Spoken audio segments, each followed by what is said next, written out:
আমি বানাবো বেসনের দিয়ে ধোকলা।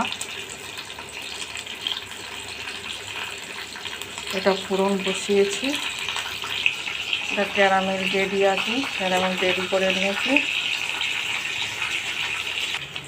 এটা ওই বেসন, 1 কাপ জল আর 1 কাপ বেসন দিয়ে গুলে রেখে দিয়েছিলাম, তাতে একটু সাইট্রিক অ্যাসিড আর একটু খাবার সোডা দিয়ে 10 মিনিট মতো রেখেছিলাম।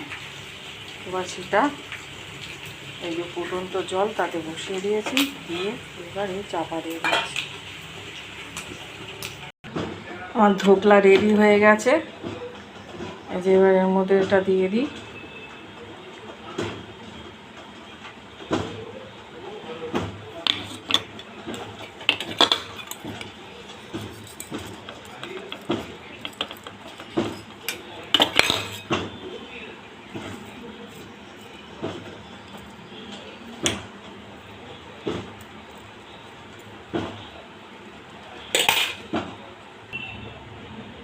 এই যে